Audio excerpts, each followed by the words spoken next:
Good morning. I'm here for our drawing assignment for today. This is the finished product of our cake we did yesterday. And today we are doing draw a scribble and turn it into something else. So my daughter scribbled on my paper, which is fine. I'm going to turn it into something else. And I started thinking, what could that possibly turn into? And I think I am going to turn it into a frog on a lily pad. Alright, so I'm just going to start right here. And remember, it's a scribble. It doesn't have to be perfect. Let's see here.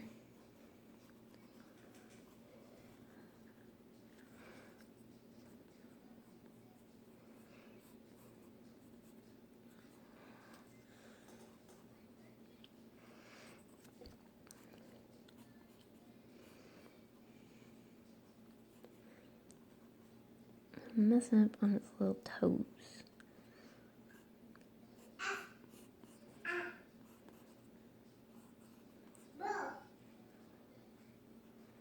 Like I said, it doesn't have to be perfect.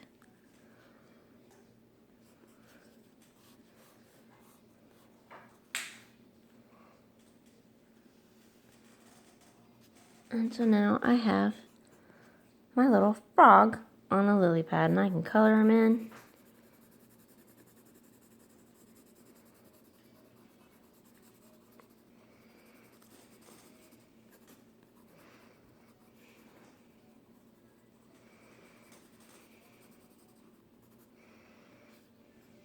I'm going to get a darker green. Just kind of... And there are tons of other ways to do this project. I'm going to show you. Outline that. Right, and there's my little frog. I get my light green, which really needs to be sharpened, but we will make do.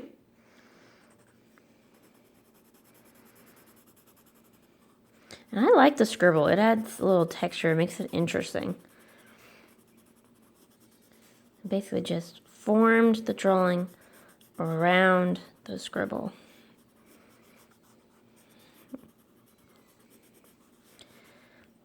And there's my little frog on a lily pad. And like I said, I like the scribble. Now, there's another way to do this too. Now, there's a type of drawing called gesture drawing, which is basically where you scribble to make something new. Alright, so I have my little pond right here, and I want to make something right next to my pond, but I want to scribble it. So I think I might try a deer. Now, I've never drawn a deer by itself, so this should be interesting how it goes.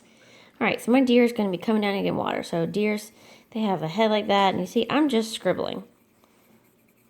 Let's see here, and my deer has ears, and then it's got antlers.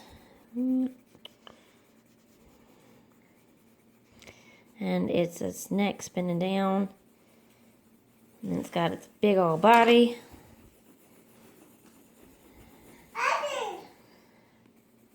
And it's got its legs. And again, I'm just doing little swirls. I'm not drawing any lines. Just swirling in the shape of a deer. And you can tell it's not perfect, but it is a deer, and that is just a gesture drawing. You basically just keep going and fine-tuning stuff, and it actually turns into other stuff, and I will show you an example of a finished gesture drawing. Now, these are some of my other gesture drawings. I never drew a line, I just scribbled, and I kept adding texture and detail so that you could see the frog. There are several different ways to do it, but it's fun to just play around with it. And there's one more technique where I got this idea from that I wanted to show y'all. This is one of my books that I love to read to my pre-Ks. It is Frankencrayon. In the book, everyone talks about how there's a show about Frankenstein and it's being canceled because of a big monster in the book. The monster in the book turns out to be a red scribble on a page because all the characters are crayons and pencils. The characters add to the scribble to try to make it go away and get better, but they just make it bigger. And bigger.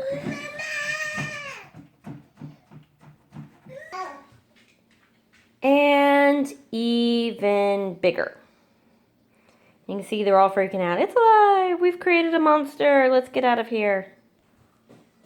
That's the scribble with the lights off. Of course, some of the other characters are like, why is the show canceled? They are screaming, pretending they're the monster still. They still think they're part of the show. But look at all the pretty colors that this scribble has become. Now they're trying to talk to the scribble to figure out what the scribble wants. Then they give the scribble eyes and a mouth. And suddenly the scribble can talk. It says, hello, I need to get moving. I'm late for an important event. Can you help me? So they give the scribble legs and the scribble walks off the page. What a beautiful scribble. I wish it didn't have to go. Come on, let's find the frightened townspeople. This also gives me an idea for another way to do a scribble. They turned the scribble, gave it eyes and legs, and turned it into a monster. But I also would like to try something like this butterfly right here, and I will show you how. Alright, so there's my scribble monster. Give him eyes, give him a mouth, and give him legs. Heck, I want him to have a tail. He has a tail. So now he is a giant scribble monster, and I will show you my other cool project on how to turn scribble into something else.